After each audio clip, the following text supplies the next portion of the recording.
They hunted her through the clouds, trapping her at 10,000 feet, expecting her to freeze, to obey, believing a civilian contractor would crumble under heat. What they didn't realize was that Navy SEALs don't just endure the impossible, they fly right through it. Lieutenant Avery Holt wasn't there to play by anyone's script. She came to move cargo, nothing more, until they pushed her hand. When the trap snapped shut, when her engines died, when a gun appeared inside her own cabin, she showed them exactly what happens when you cage someone who learned to fly through chaos. Before we reveal how one woman turned a hijacking into a lesson in pure aerial control, make sure you're subscribed to Major Tom's Tales, hit that bell, and tell us in the comments where you're tuning in from. This wasn't some neat story about a smooth landing. It was about what happens when silence gets mistaken for surrender. The runway at Fort Ardent rippled with heat, waves of air rising off the concrete, the sting of jet fuel mingling with desert dust. Even breathing took effort in that kind of afternoon. A sleek Gulfstream G550 idled at the far end of the strip, unmarked, its matte hull swallowing sunlight as if it preferred to stay unseen. Lieutenant Avery Holt waited at the bottom of the stairs, aviators concealing her eyes, clipboard tucked tight under her arm. Her clothes didn't fit standard regs. Contractor sand-tone pants, black tactical shirt, sleeves rolled just high enough to show a healing scrape across her forearm. No insignia, no name tag, just quiet command. A French logistics officer stopped at the first step, eyeing her with that smirk people wear when they think they've already figured you out. "You're the pilot?" Avery didn't answer right away, just flicked her gaze toward the cabin door. "Manifests are loaded. Find your seat. Cargo's time critical." The man half laughed under his breath. Didn't know SEALs issued pilot licenses. She didn't react, didn't bother correcting him, just turned and walked up the stairs. Behind her came the shuffle of boarding passengers. 4 Alliance Command logisticians. A civilian tech liaison tugging at his collar like the heat was personal, and an American intel analyst already cracking open his laptop before buckling in. None of them knew who she really was, and that suited her perfectly. In the cockpit, she moved through pre-flight with practiced rhythm. Hands confident, eyes calm, muscle memory doing most of the work. The twin engines wound up, hydraulics vibrating beneath her boots.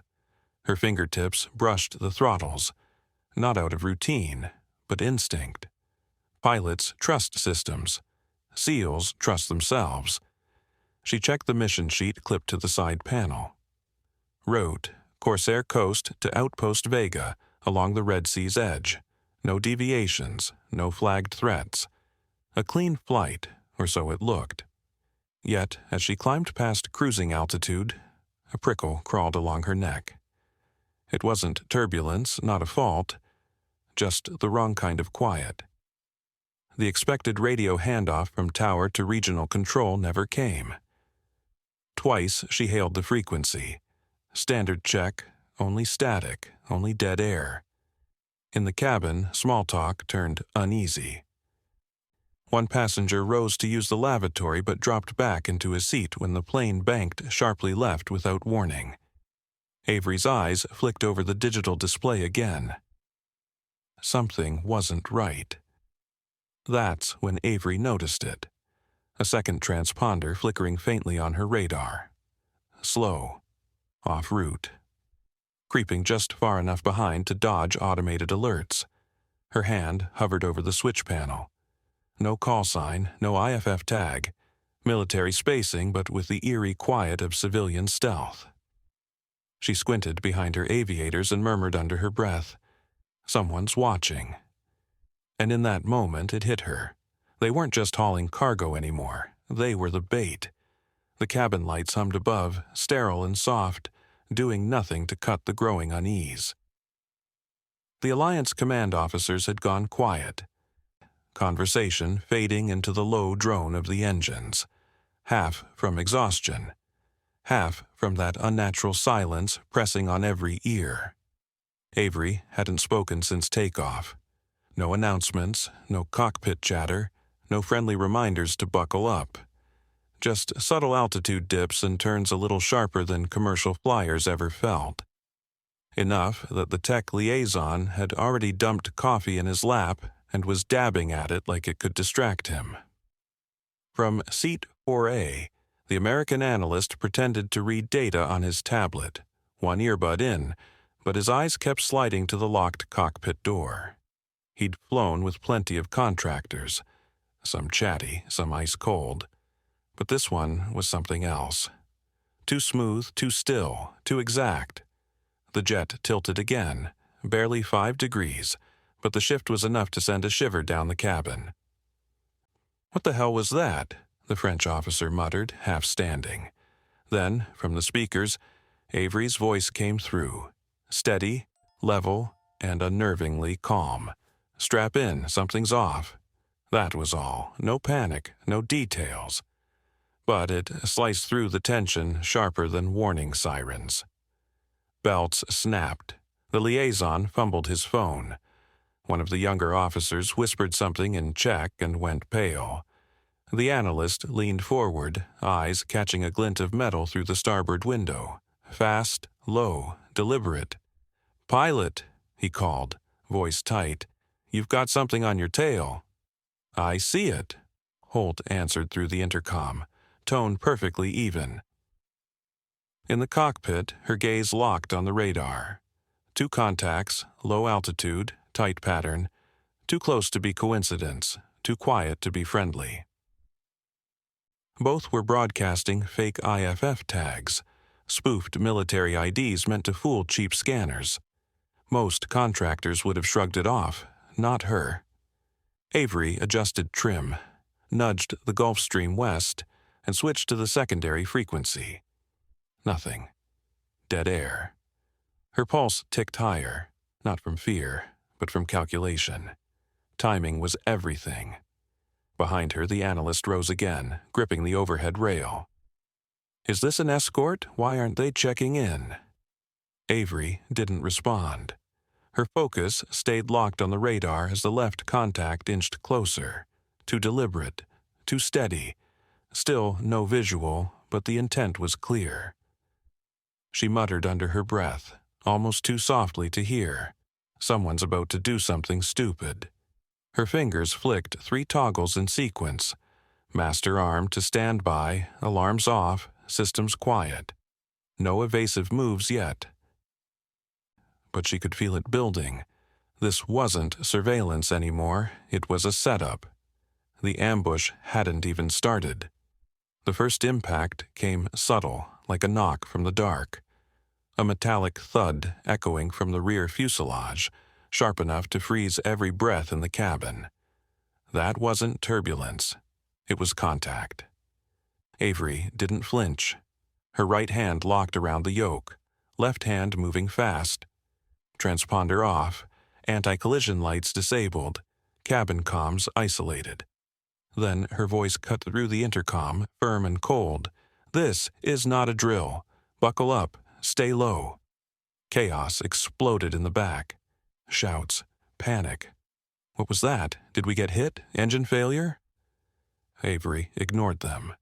She was already flying on instinct. Static hissed over the cabin speakers before a new voice sliced through. Flat, distorted, professional. "Unmarked aircraft. You are in restricted airspace. Divert immediately or be fired upon." The tone was sterile, stripped of accent, like someone trying to sound official. But to Avery's ear it was fake. No sector code, no authentication, no transponder ID, not air traffic control. A threat. She rolled hard left, dropping altitude by 500 feet. The horizon twisted. Someone screamed. Luggage tumbled. One of the Alliance command officers rushed the cockpit door, shouting, "You'll kill us! We have to comply!" Avery's voice came through again, calm, razor sharp. Sit down, strap in. The Gulfstream jolted once, slicing through a pressure pocket. Another metallic thump rattled the tail. Too soft for a hit, too precise for random air. A warning. She clenched her jaw. Amateurs. They weren't trying to shoot her down, not yet. They were corralling her, herding the jet toward a preset kill zone. Open desert. Likely flat terrain, perfect for jamming comms and radar. She'd run drills like this herself, years ago, SEAL Flight Tactics Phase 4. But this time, she was the target. And she wasn't staying trapped. Someone yelled, "We'll crash!" Avery cut power to the right engine for just a heartbeat, enough to scramble their infrared signature, then whispered, "Not if I fly like a SEAL." With a hard shove on the yoke, she dropped the Gulfstream beneath the radar shelf, diving toward the jagged ridges of the Corsair coast. The Merc jets followed, a beat too late. She was off their grid now, off their playbook. Exactly where she wanted to be. Unpredictable. That was her advantage. Exactly where Avery wanted to be. Because the only thing more lethal than a SEAL with a mission was a SEAL who had become the mission. The Gulfstream dove hard, nose down, tail rattling. Then she snapped it into a sweeping right arc, skimming just above a dried-out riverbed. Altitude, 2,300 feet, then 2,100, then level. She banked left again, the wingtips nearly grazing the rocky ridge, forcing the jet into a tight, terrain-hugging pattern more suited for a recon drone than a 30-ton transport full of Alliance command officers and a damaged fuel line. Behind her, the cabin erupted. "Pull up!" someone shouted. "She's gonna hit!" Another voice cracked. "What is she doing?" But Avery's hands never shook.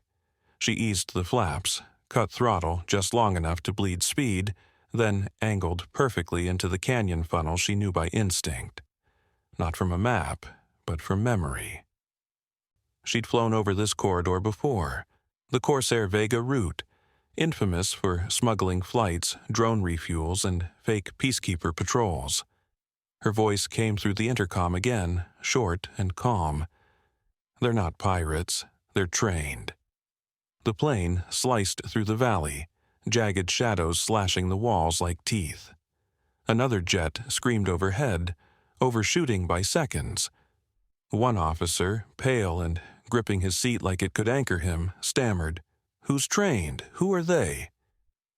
Avery didn't answer. She already knew. This was no random intercept. It was a tactical capture, the kind she'd once drilled herself. Close in, jam comms force descent, secure cargo or crew, then disappear. That was the play. They didn't want wreckage, they wanted possession. The analyst stood in the aisle now, tablet clutched tight. Altimeter readings spinning like a slot machine. "We should negotiate," he insisted. "I can still reach fallback channels." Avery caught his reflection in the cockpit mirror, her eyes cold.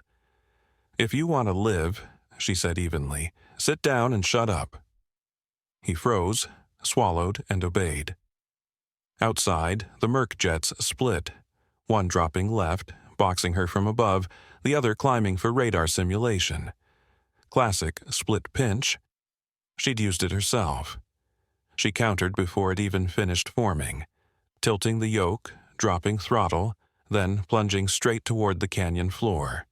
The console blared altitude warnings. Avery silenced them without blinking. The Gulfstream's wings sliced through waves of heat, barely 30 feet off the rock shelf. No one in the cabin made a sound now. Because they weren't questioning the ambush anymore. They were wondering how she was still airborne. The cliffs widened into scorched plateaus, the sun hammering everything in sight. Then she smelled it. Burnt plastic, insulation, faint but unmistakable. She didn't even glance at the diagnostics. She already knew. Flipping open the manual override, She rerouted the power bus from the left turbine to auxiliary, her hands moving fast and precise, like someone defusing a bomb midair, because that's exactly what she was doing, disarming a trap midair. Behind her, the cabin stayed deathly quiet. The silence stretched thin after the last impossible maneuver. But under their boots, a faint whine began to rise, a shift in tone only a pilot or a mechanic would notice. Avery caught it instantly. Her hand flew to the diagnostics panel, left engine flashing red. Overheat spike, fuel mixture imbalance. She muttered a curse under her breath. The wiring loom had been tampered with, groundside, and not by accident. Someone had built in a timed failure to hit right after altitude stabilized. She leaned closer to the console, eyes narrowing. "This isn't pursuit," she whispered. "It's a setup, one that started before takeoff." A flicker of memory hit her. Half an hour earlier at Fort Ardent, a young baggage handler with a limp had lingered too long near the jet's nose cone. She'd seen it in her periphery and dismissed it. She shouldn't have. He wasn't shifting cargo. He'd been planting a timed fuse, an overload trigger designed to blow the system an hour into flight, which meant someone on board already knew. They didn't just want to reroute the shipment. They wanted the jet to fail midair over uncharted desert, survivors optional. Avery's hand gripped the side throttle. She feathered the left engine manually, balancing torque to keep the Gulfstream flying without cooking the opposite turbine. The whole frame shuddered once, then steadied. Cooling levels dropped. Fuel flow equalized. Power redirected. Barely, but enough. One of the Alliance command officers leaned into the aisle, face pale. Are we losing an engine?" Avery's voice cut in over the speaker, cold and exact. "We lost it. I fixed it." That shut him down fast. There was something in her tone, final, sharp, that made everyone sit still. But she wasn't finished. This wasn't a random intercept. It was a coordinated hit, from the ground and the sky. Someone wanted her erased. They'd made one mistake. Avery Holt didn't fly like a contractor. She flew like someone who'd landed helicopters through mortar fire with half a rotor missing. She flew like a SEAL. And she was just getting started. The plateau below disappeared as she leveled off. Then, beep, radar ping, short range, low altitude. Her eyes darted to the right-hand display. 2 new blips, fast, tight, a second wave, heavier signatures. No spoofed transponders this time. She exhaled slowly. "There it is," she murmured. These weren't the same jets. These were the real ones. No fake hails, no disguises. They weren't pretending anymore.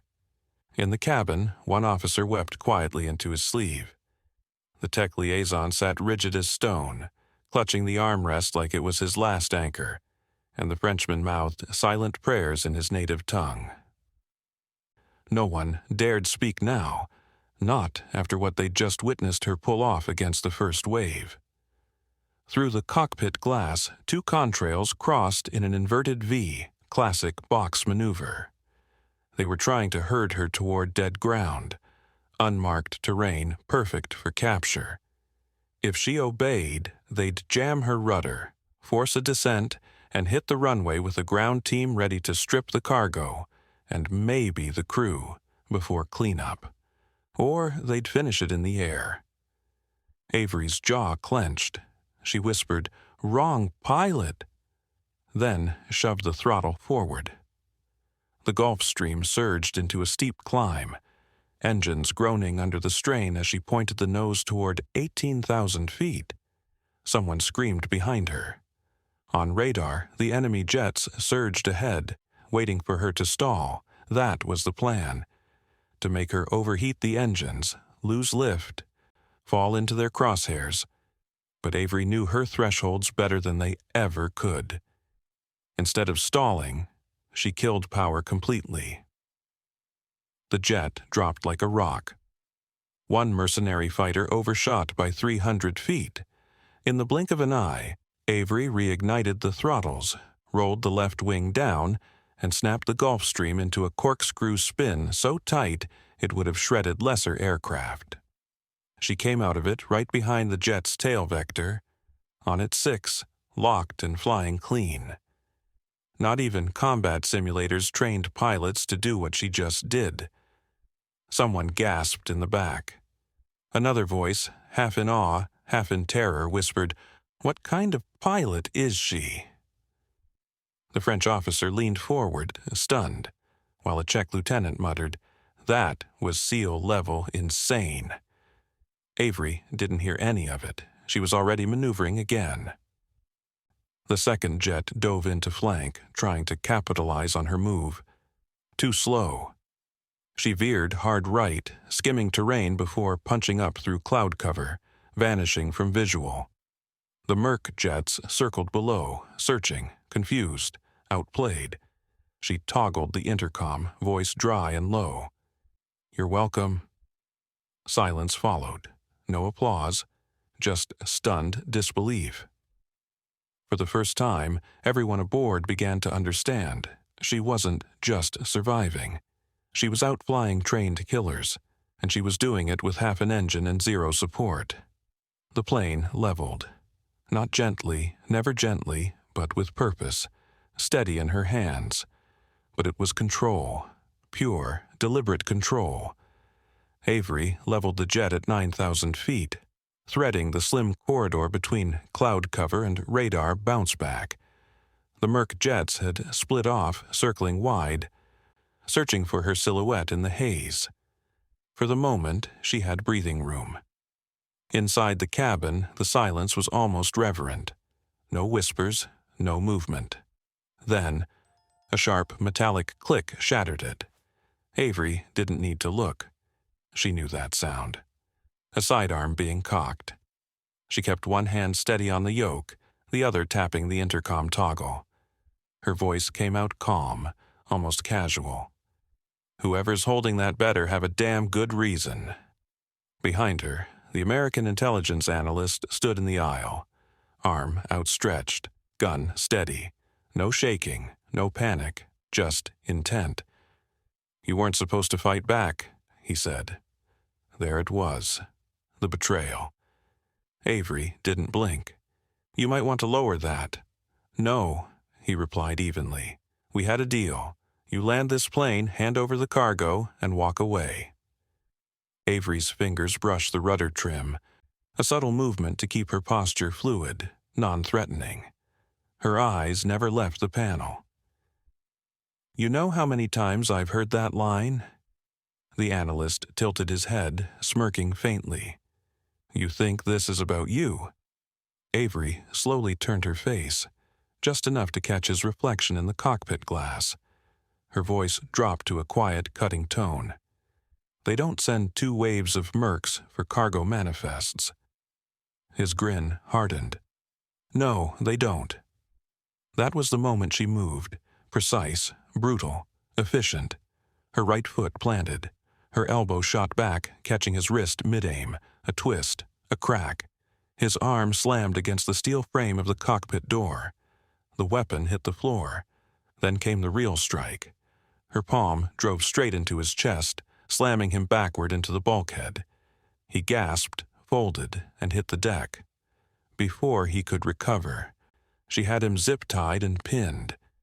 Blood trailed from his mouth as he groaned. One of the Alliance command officers froze in the aisle, wide-eyed. "Who is he?" "Internal," Avery replied flatly, wiping her knuckles on her sleeve. Didn't expect the pilot to be the problem. The man on the floor spat weakly. They didn't just want the cargo. They wanted the pilot, too. Avery looked down at him, eyes cold. "Bad news," she said. "You got both." She yanked a seatbelt tight across his chest, double-knotted it, and stood. Her gaze swept the cabin. "If anyone else has an issue with how I'm flying this thing," she said evenly, Now's the time. Silence. No one moved. She turned, stepped back into the cockpit, and sealed the door behind her. No one followed, no one even breathed, because now they understood. This wasn't a lucky contractor who pulled off a miracle. This was a soldier who flew the same way she fought. And when a weapon appeared in her cabin, she didn't freeze. She pushed harder. The desert horizon stretched before her like an open wound, jagged, dry, sunburnt flat. The wind turbines on the edge of the Corsair Desert barely turned, ghost-like against the haze. Somewhere beyond them, runway 4K sliced through the sand, a thin gray promise waiting in the heat. Avery spotted it 10 miles out. She didn't smile, not yet. The Gulf Stream was hanging by a thread. The left engine coughed, the hydraulics hissed, one gear line bleeding pressure. Cabin air was thin, systems failing, but she wasn't alone. One mercenary jet had looped back, trailing them at distance, not taunting, not threatening, hunting, waiting for descent. Avery checked her altimeter, 4,200 feet. Crosswinds unstable, nothing steady. She reached for the engine panel and killed the power. The hum died. Silence took over. The jet slipped into a clean, controlled glide. Dead stick descent. Every movement dictated by muscle memory. Wind screamed against the fuselage, slicing through the tension like steel. Inside, no one spoke. They could all feel it, the weight of gravity taking hold. The French officer muttered a prayer. The Czech lieutenant just stared, mouth open, as the desert rushed up toward them. The analyst was the only one still moving, bound and bloodied, muttering curses through split lips. Avery trimmed the flaps, feathered the controls, feeling the wind fight her like invisible hands dragging the plane down too soon. 1 mile out. The runway stretched flat and brutal. No room for error. Then, movement, a shadow in her periphery. The Merc jet diving in, steep angle, lining up the shot. "You'll have to be faster than that," Avery whispered. Gunfire ripped across the air, tracers cutting just behind the tail. One round clipped the wingtip, scattering bright shards of metal. She didn't flinch, didn't jink, didn't give the shooter satisfaction. The desert floor surged upward. She locked the nose, dropped the flaps, extended gear. One door jammed halfway. She slammed the switch again. It fell. Locked. The tires hit hard, screamed. The left wheel burst. The Gulf Stream skidded across the strip, sparks clawing at the tarmac, tail fishtailing once, twice, before snapping into a fence, ripping through steel and grinding to a halt. Silence. Then the echo of boots. Armed response teams surrounded the wreck within seconds. 6 Humvees, 1 armored cart, rifles trained on the cabin. No one sure if this was a rescue or a standoff. Avery unbuckled, stood, and opened the cockpit door. Blood streaked down her shoulder from a shard of shrapnel. Her sleeves were soaked, her face steady as stone. Avery stepped into the aisle, meeting the eyes of every passenger who doubted her before. No words.